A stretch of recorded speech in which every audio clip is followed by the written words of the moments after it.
Good morning, student friends. I'm Dr. Khade AB from Department of Biology, Vivekananda Arts and Sardar Dilip Singh Science College, Aurangabad. Now today we are going to start the third lecture of Origin and Evolution of Life. आपण आतापर्यंत जे previous दोन lecture पाहिलेले आहेत, तिसऱ्या lecture मध्ये काय आहे ते आपण पाहू. एक क्विक रिव्ह्यू घेऊया आपण पहिल्या दोन लेक्चरचा. पहिल्या दोन लेक्चर मध्ये पाहिलं आपण की लिव्हिंग आणि नॉन लिव्हिंगच्या कॅरेक्टरिस्टिक्स काय आहे, म्हणजे कुठल्या थिंग्सला आपण लिव्हिंग म्हणायचं आहे, कुठल्याला नॉन लिव्हिंग म्हणायचं आहे. त्याच्यानंतर ह्या ओरिजिन ऑफ लाईफ साठी प्रिमिटिव्ह किंवा बेसिक कुठल्या थेअरीज सांगितलेल्या आहेत. 4 थेअरीज आपण पाहिल्या. theory of spontaneous generation, theory of special creation, then theory of abiogenesis and the theory of biogenesis. And there are two experiments, that is Reddy's experiments and the Louis Pasteur's experiment for the prove the theory of biogenesis. This is our first lecture. In the second lecture, we see how the organic evolution takes place, that is the non-living matter on the earth atmosphere, how it is originated. Non-living matter हे कसं originate झालेलं आहे, त्याच्यासाठी Haldane आणि ऑपेरॉनची theory पाहिली आपण की पहिल्यांदा सिंपल ऑर्गॅनिक कंपाऊंड्स कसे इन्व्हेंट झाले, त्याच्यानंतर त्यांच्यापासून कॉम्प्लेक्स ऑर्गॅनिक कंपाऊंड्स तयार झाले, त्याच्यापासून न्यूक्लिक ऍसिड्स तयार झाले. न्यूक्लिक ऍसिड्सला ॲबिलिटी आहे सेल्फ रेप्लिकेशनची आणि म्हणून तिथून नवीन सेल्स म्हणजे प्रो सेल्स किंवा प्रोटोबायंट्स तयार झाले and that leads the formation of the first live cell, and there is the origin of life. Or from the chemical evolution onwards there is a biological evolution, and this chemical evolution is proved by Urey and Muller's experiment. Up till now we have seen all these aspect. एवढं सगळं आपण आधीच्या दोन lectures मध्ये study केलेलं आहे. आता तिसऱ्या लेक्चर मध्ये आपल्याला काय स्टडी करायचं आहे ते पाहू. See the chemical evolution and organic evolution. What is the difference between the chemical evolution and organic evolution? Chemical evolution, it is the formation of complex organic compound from the simple compound or the element. Chemical evolution म्हणजे काय आहे की complex organic substance form होतात आहे कशापासून, simple compounds और the simple element. For example protein, fatty acids, nucleic acids or carbohydrate, they are formed from the simple elements like carbon, hydrogen, nitrogen and the oxygen. Now what is the organic evolution? Organic evolution, it is the formation of complex forms of life from the simple form of life. What is organic evolution? It is the formation of complex life forms. म्हणजे multicellular complex life forms जे today exist आहेत ते कोणापासून evolve झालेलं आहे, simpler unicellular forms पासून. हे कोण सांगते आपल्याला, ऑर्गॅनिक इव्होल्युशन सांगते. Now see the second difference between the chemical evolution and organic evolution. It awkward at the time of origin of life. Chemical evolution हे काय आहे, पास्ट आहे, होऊन गेलेलं आहे. ते केव्हा झालेलं आहे, जेव्हा फर्स्ट लाईफ ओरिजिनेट झालं तेव्हा. Organic evolution, it is a continuous process and it is still occurring. Organic evolution मात्र काय आहे, continuous process आहे and still ते अजून सुद्धा होत आहे. इव्होल्युशन आज सुद्धा होत आहे. Chemical evolution it is a irreversible process. Chemical evolution काय आहे, irreversible process आहे. Organic evolution is a reversible process. Now in case of chemical evolution, speed of the evolution is fast. Chemical evolution is fast process आहे. Organic evolution is a slow process. Speed of the organic evolution is slow. Now up till now we have studied what is the chemical evolution. Now we will see what is the organic evolution or the biological evolution. Now this is the photograph of Charles Darwin, called as father of the organic evolution or father of the evolution, ज्याला आपण उत्क्रांतीवादाचा जनक असे सुद्धा म्हणतो. Now according to him, who proposed the theory of evolution, what is evolution? Charles Darwin ज्यांनी इव्होल्युशनची theory propose केली किंवा organic evolution पहिल्यांदा ज्यांनी सांगितलं, त्याची इव्होल्युशनची डेफिनेशन काय आहे. According to him, Evolution is a gradual change in a species through adaptations over a time. Evolution काय आहे? Gradual change in species. Species मध्ये सतत असा जो बदल होत असतो, तो बदल कसा होतो? Through the adaptations. जे काय अडॉप्टेशन्स म्हणजे फिजिओलॉजिकल कंडिशन असेल, एन्व्हायरमेंटल कंडिशन असेल, याच्यानुसार बॉडी ज्या प्रकारे अडॉप्ट करते आणि या अडॉप्टेशनने जे काय स्पीसीज मध्ये ग्रॅज्युअल चेंजेस होतात, ओव्हर अ टाइम पिरियड, काळानुसार प्रत्येक गोष्ट बदलत जाते असं जे आपण म्हणतो, ती काळानुसार बदलत जाणारी गोष्ट म्हणजे काय आहे? It is to evolve, to roll out और to unfold, and that is called as the evolution. Therefore, the theory of evolution is equal to the natural selection. Theory of evolution किंवा evolution म्हणजेच natural selection आहे का? कारण जशी जशी species evolve होत जाते तसं तसं काय होतं, त्याच्यामध्ये अडॉप्टेशन्स येतात. इफ दिस अडॉप्टेशन्स आर फेवरेबल, ते बेनिफिशियल आहे, फेवरेबल आहे, फायदेशीर आहे. कशासाठी? स्पीसीजच्या पेरिनेशनसाठी. ते अडॉप्टेशन्स नेचर सिलेक्ट करतं आणि ते अडॉप्टेशन सिलेक्ट केल्यानंतर स्पीसीज मध्ये जो काय ग्रॅज्युअल चेंज होतो, जो बदल होतो, त्या बदलाला म्हणतो आपण evolution. And therefore the evolution is equal to the natural selection according to the Charles Darwin. Now this Charles Darwin gives the theory of organic evolution. Now let us see what is the Charles Darwin's theory of evolution. Darwin's theory of evolution. What are the postulates of the Darwin's theory? ह्यात डार्विन्सनी जी इव्होल्यूशनची theory सांगितली आहे according to the natural selection, ह्या थेअरीचे पॉस्ट्युलेट्स काय आहे? पहिलं पॉस्ट्युलेट, पहिलं principle आहे ओव्हर प्रोडक्शन और प्रोडिजी द प्रोडक्शन. पहिलं प्रिन्सिपल काय आहे? Over production. All the living organism they tends to over produced. Required amount पेक्षाही जास्त त्यांची रिप्रोडक्शनचा रेट असतो, and number of species produce they are more than they are required. Second one is the struggle for existence. ह्या reproduce झालेल्या सगळ्याच living थिंग्सचं काय आहे? स्ट्रगल फॉर एक्झिस्टंट म्हणजे अस्तित्वासाठीची लढाई. त्यांना काय करायचं आहे? त्यांच्या एक्झिस्टन्ससाठी, त्यांना जिवंत राहायसाठी काय करायचं आहे? स्ट्रगल करायचं आहे. या स्ट्रगल मध्ये जे सक्सेसफुल आहेत ते पुढे जातात, जे फेल आहेत ते तिथेच काय होतात? एक्सटिंक्ट होतात, नाहीसे होतात. Then third one is the variation and heredity. Now see what is the variation and heredity. तुमचा मेंडल्स लॉचा जो सेकंड नंबरचा चॅप्टर आहे, genetic basis of the life और genetic basis of the heredity, याच्यामध्ये हेरिडिटी आणि व्हेरिएशन्स ह्या दोन टर्म्स आहेत. Now what is variation and what is heredity? Now first see what are variations. Variations are the changes occurring in the offspring of the same parent.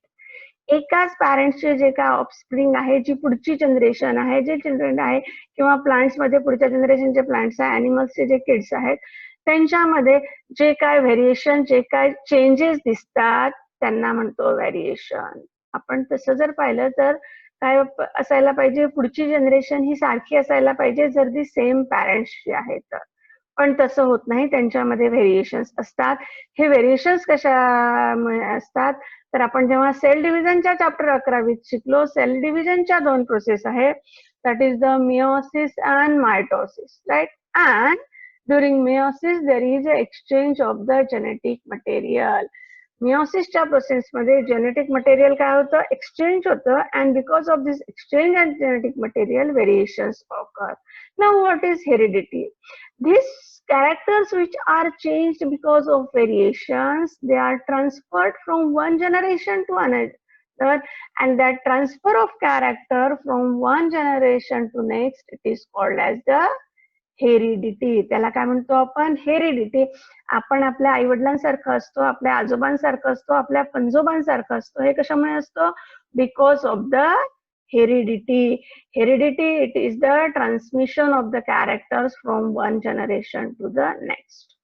Now fourth one is the survival of the fittest and natural selection. Fourth कोणता आहे, survival of the fittest, जे fit आहे ते survive होऊ शकतात, and that is called as the natural selection. Now see here, variation and heredity. Variation, because of variation there are changes in the character. If these changed characters, they are useful, they are sturdy, or they are more adaptable, then they are transferred to next generation. And these changed character which are having the more vigor, they are fit for the survival, or these characters, they are more beneficial to survive, and therefore these species which are fit for nature, they are selected by the nature, and that is called as the natural selection. जे fit आहे, बदलत्या वातावरणानुसार जे स्वतःमध्ये बदल घडवून आणतात, जसं पाहिजे तसं स्वतःला अडॉप्ट करतात, त्यालाच नेचर काय करतो, सिलेक्ट करतो, आणि सिलेक्ट केलेल्यालाच पुढे जाऊ देतो, म्हणजेच तो सर्वाईव्ह होतो. त्याला म्हणतो आपण survival of the fittest. Now, these survival of the fittest, or the organisms which are fit to survive or which are selected by nature, they form the origin of new species. त्यांच्यामुळे नवीन species originate होते. Now see here how the new species is originated. New species originate कसे होणार आहे, की पहिल्यांदा काय आहे, over production. Over प्रोडक्शननी नंबर ऑफ इंडिव्हिज्युअल प्रोड्यूस झालेले आहे, यांच्यामध्ये जे स्ट्रॉंग आहे, त्यांचा स्ट्रगल आहे एक्झिस्टन्ससाठी, जे स्ट्रॉंग आहे ते टिकले, जे वीक आहे ते नष्ट झाले, बरोबर आहे. व्हेरिएशन आणि हेरिडिटीने काय केलेले आहे, त्यांच्यामध्ये चेंजेस आले, जे युजफुल चेंजेस आहे ते ट्रान्समिट झाले, त्याला आपण हेरिडिटरी कॅरेक्टर्स म्हणतो. हे हेरिडिटरी कॅरेक्टर्स आता डिफरन्शिएट करतात पॅरेंट्सला ऑफस्प्रिंग पासून, कारण काही कॅरेक्टर्स असे होते की जे पॅरेंट्स मध्ये नाही पण ऑफस्प्रिंग मध्ये आलेले आहे, पुढच्या जनरेशन मध्ये आलेले आहे. कशामुळे आलेले आहेत ते, व्हेरिएशनमुळे आलेले आहे. And these characters, they are useful to survive, और they are fit for nature, and nature selected, that are called as natural selection. And in this way, in each generation there is an addition of new character, and this addition of new character makes the species different from their ancestor. कालांतराने काही generation नुसार हे जे नवीन character, वेगळे character add होतात, ते त्या स्पीसीजला वेगळं बनवतात, डिफरंट बनवतात, कुणापासून, त्यांच्या पॅरेंट्स पासून, ग्रँड पॅरेंट्स पासून, म्हणजेच त्यांच्या अँसेस्टर पासून, म्हणजे एक टोटली डिफरंट ऑर्गॅनिझम आपल्याला मिळतो. And that constitute the origin of new species. आणि अशा प्रकारे नवीन स्पीसीज, नवीन इंडिव्हिज्युअल, नवीन प्रकारच्या सजीवांची उत्पत्ती होते. And this is the main aspect of the Darwin's theory of the evolution. Now we will see each and every aspect in detail. Now see the first aspect of the Darwin's theory, overproduction or prodigality of the production.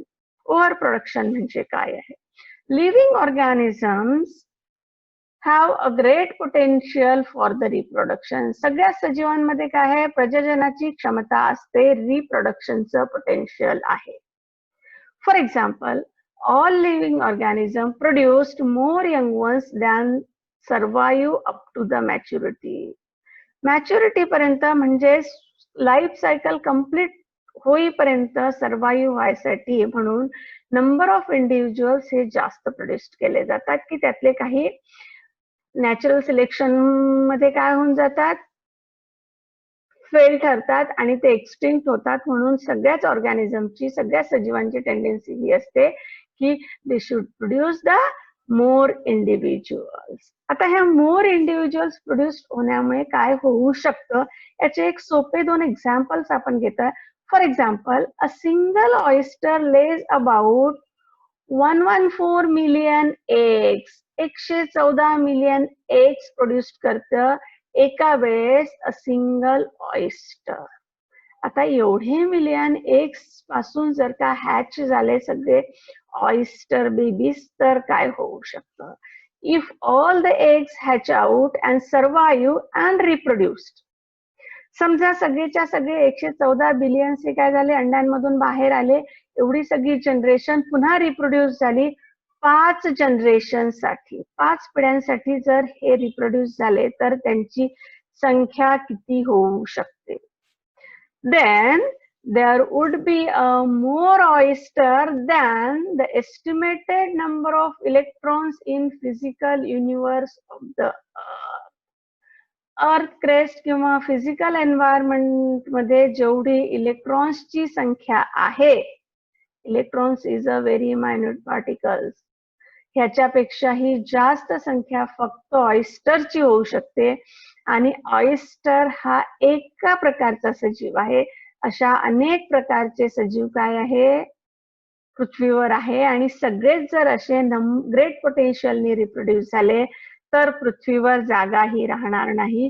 पण असं होत नाही. ते का होत नाही हे आपण पुढे पाहणार आहोत. दुसरं एक्झाम्पल घेऊ of an elephant. It is the slowest breeder. Elephant, हत्ती हा स्लोएस्ट ब्रीडर आहे, ज्याची रिप्रोडक्शन कॅपॅसिटी ही सगळ्यात स्लो आहे.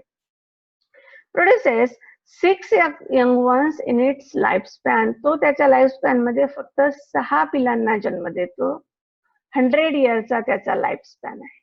If all young ones of a single female element survive and reproduce, इतका स्लोएस्ट असून सुद्धा एकाच हत्तीपासून तयार झालेली पिलं जर रिप्रोड्यूस झालं तर पृथ्वीवर 750 वर्षात त्यांची संख्या 19 बिलियन्स एवढी होऊ शकते. म्हणजे आधी ऑयस्टर आपण फास्ट ब्रीडर पाहिला, एलिफंट जो स्लोएस्ट ब्रीडर आहे तोही पाहिला.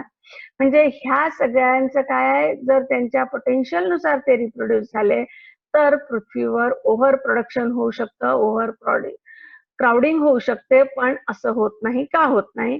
Regardless of rate of reproduction of species, त्यांचा रेट काही असो, it's number remains constant because of the struggle for existence. त्यांचा नंबर हा नेहमीच कॉन्स्टंट राहतो. हा नंबर कॉन्स्टंट का राहतो? This is responsible for the struggle of existence. Now see the second postulate, struggle for existence. अस्तित्वासाठी प्रत्येकाला लढायचं आहे. जसे तुम्ही लोक आता परीक्षेच्या काळात तुमचा रँक आणण्यासाठी लढताना अभ्यास करून, तसंच सगळ्या सजीवांना काय आहे, स्ट्रगल आहे एक्झिस्टन्ससाठी. Now according to Darwin, individuals multiply in geometric ratio. Individuals multiply होतात, but the space and food remains constant. ते मल्टिप्लाय कितीही हो, ते कितीही रिप्रोड्यूस हो, पृथ्वीवरची जागा आणि फूड मात्र काय आहे, कॉन्स्टंट आहे, तेवढंच आहे. And this leads to the competition. ह्याच्यामुळे काय कॉम्पिटिशन आहे? ही कॉम्पिटिशन कशासाठी आहे? This competition is for requirement of life called as struggle for existence. प्रत्येकाला फूड मिळालं पाहिजे, शेल्टर मिळालं पाहिजे, त्याचा हॅबिटॅट मिळाला पाहिजे. आणि ह्याच्यासाठी जी पृथ्वीवर काय आहे, प्रचंड कॉम्पिटिशन आहे. त्या कॉम्पिटिशनला म्हणतो आपण struggle for existence. Now this struggle is of 3 types. हा स्ट्रगल काय आहे, 3 प्रकारचा आहे. हा 3 प्रकारचा स्ट्रगल कोणता?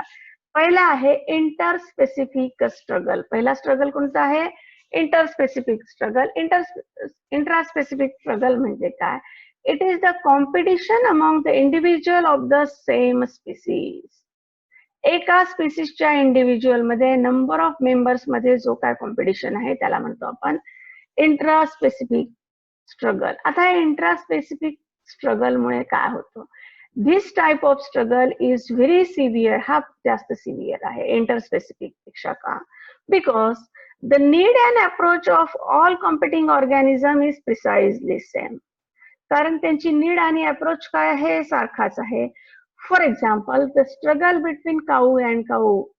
2 स्पीसीज मध्ये किंवा 2 गायींमध्ये असलेला स्ट्रगल सारखा आहे का? कारण दोघांनाही तेवढीच पॅच मधलं गवत खायचं आहे, दोघांनाही तेवढाच अप्रोच आहे.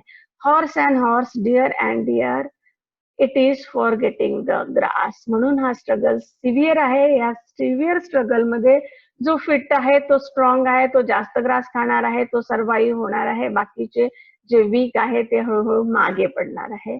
याला म्हणतो आपण पहिल्या प्रकारचा struggle intraspecific struggle.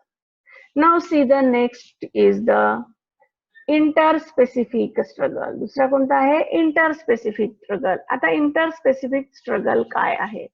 It is the struggle between organisms of different species living together.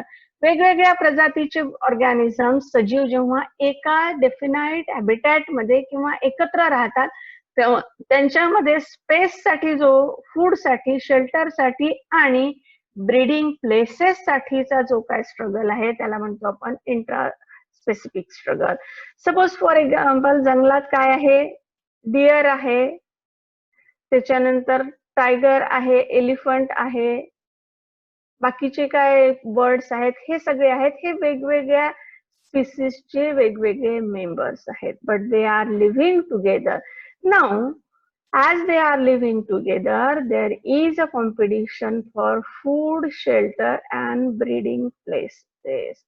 ह्यांच्यामध्ये कशासाठी कॉम्पिटिशन आहे? पहिलं तर सगळ्यांसाठी अन्नासाठी, जे काय अवेलेबल फूड आहे त्यांच्यासाठी आहे. त्याच्यानंतर त्यांना शेल्टर पाहिजे आहे, निवारा पाहिजे आहे, त्याच्यासाठी कॉम्पिटिशन आहे. आणि तिसरी कॉम्पिटिशन आहे ब्रीडिंग प्लेसेस. त्यांना रिप्रोडक्शन साठी जी काय सेफ प्लेस पाहिजे आहे, त्यांचे यंग वन्स च्या केअर साठी जी काय प्लेस पाहिजे, ह्या प्लेस साठी सुद्धा काय कॉम्पिटिशन आहे.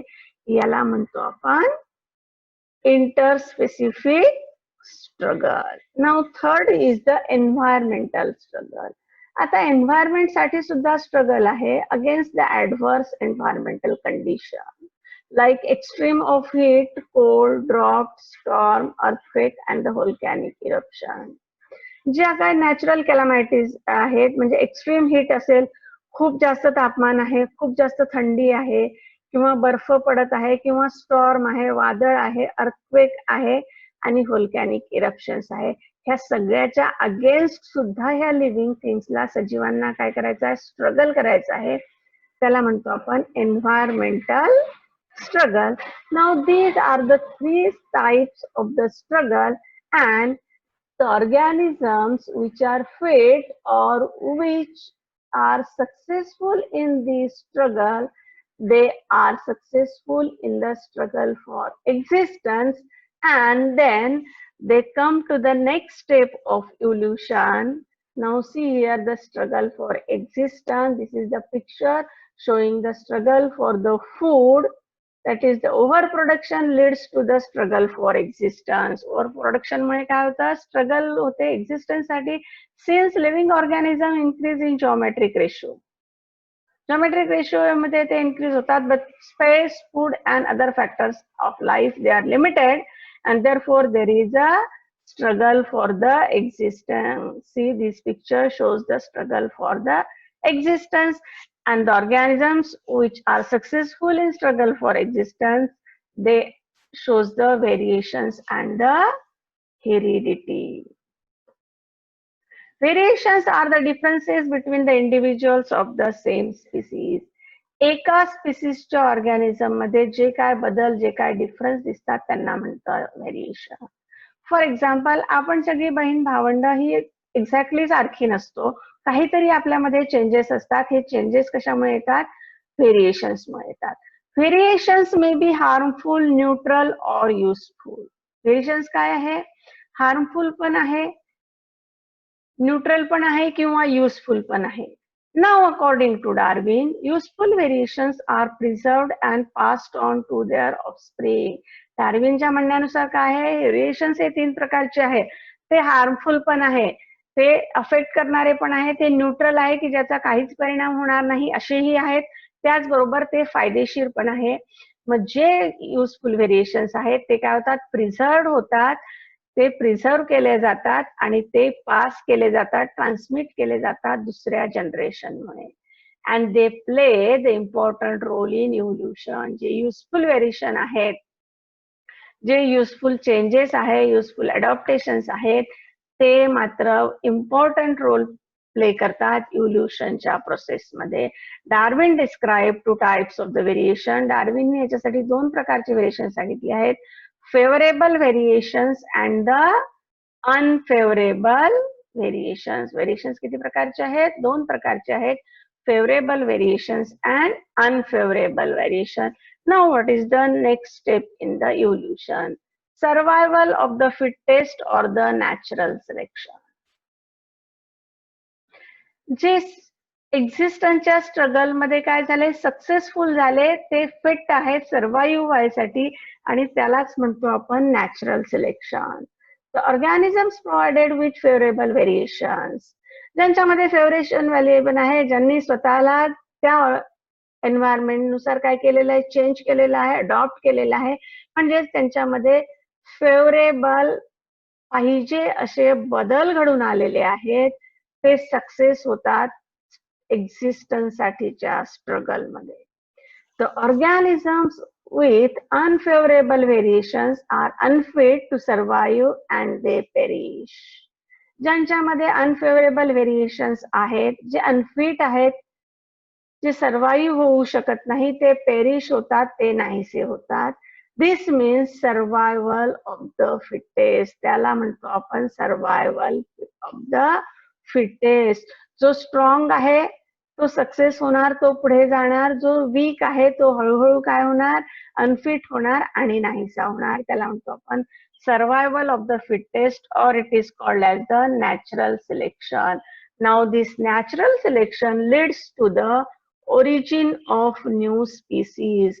हे नॅचरल सिलेक्शन कारणीभूत ठरतं कशासाठी, नवीन स्पीसीज, नवीन प्रजाती अस्तित्वात येण्यासाठी.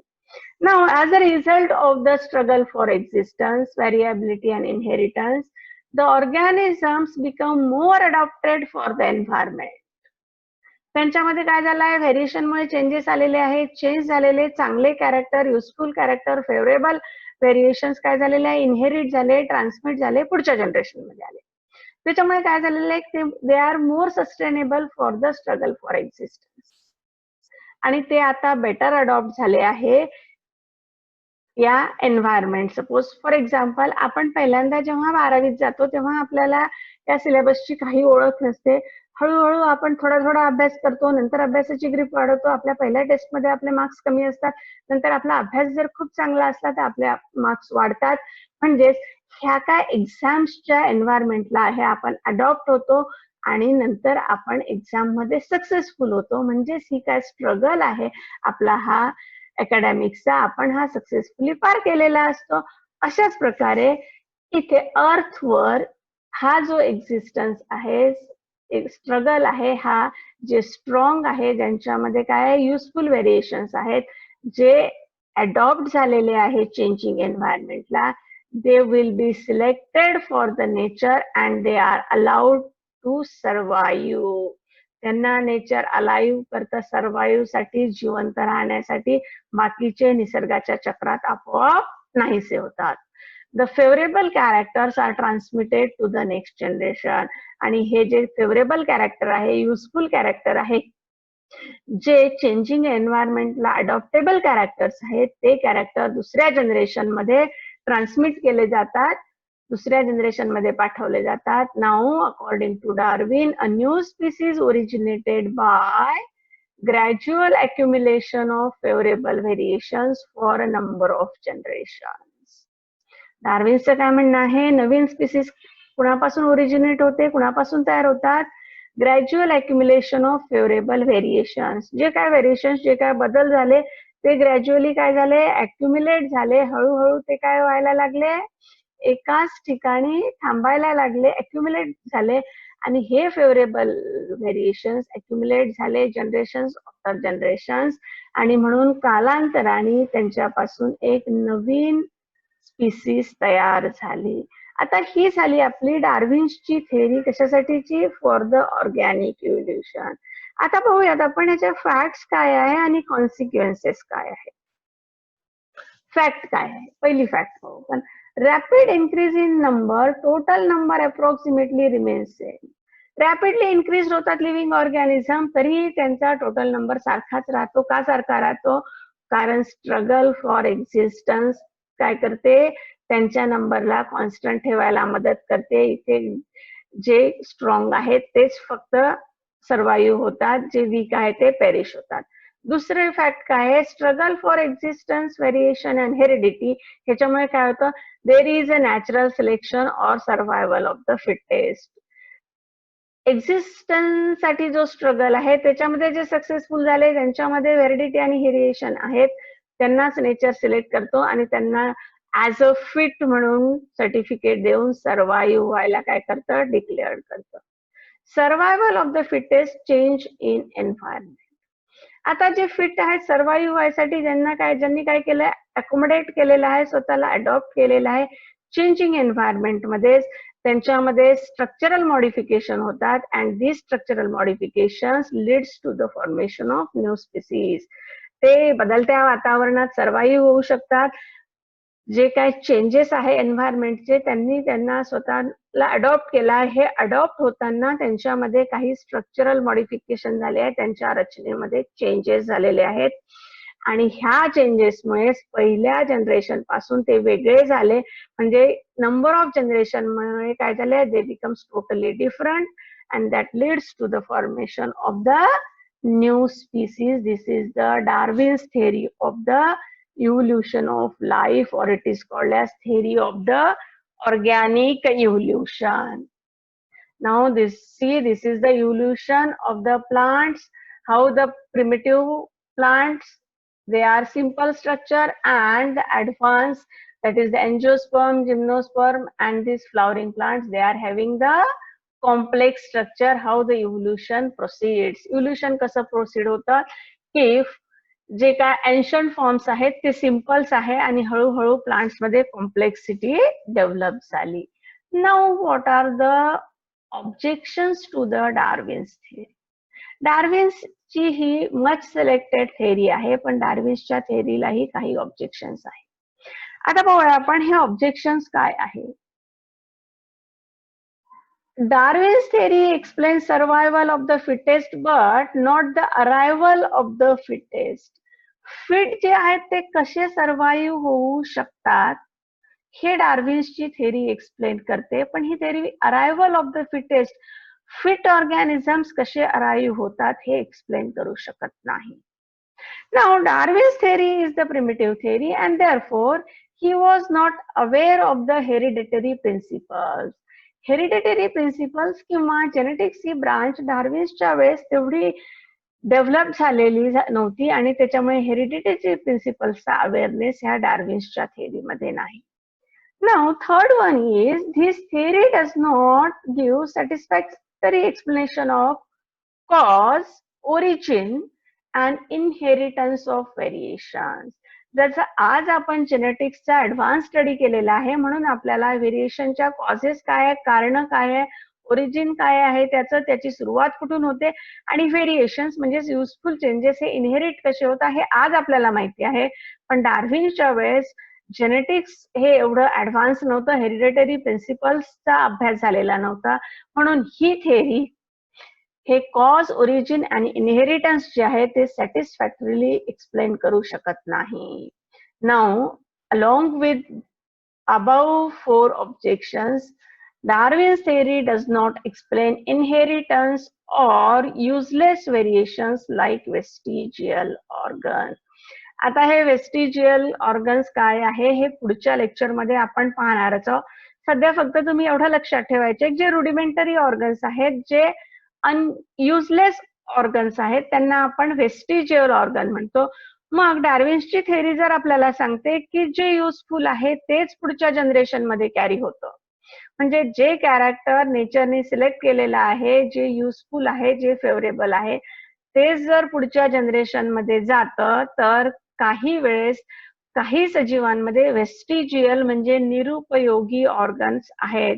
फॉर एक्झाम्पल आपल्यामध्ये जे अपेंडिक्स आहे ते वेस्टिजियल ऑर्गन आहे, किंवा आपले मोलार टीथ्स जे आहेत ते असेल, किंवा बाकीच्याही ऑर्गॅनिझम मध्ये असे वेस्टिजियल ऑर्गन्स आहे.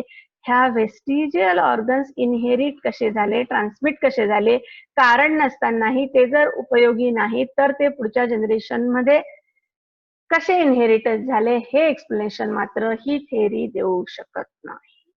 आणि म्हणून याच्यासाठीचे पुढचे एव्हिडन्सेस आपल्याला पुढच्या लेक्चरमध्ये आपण पाहणार आहोत. Here we stops with the explanation of the Darwin's theory of the evolution. Thank you.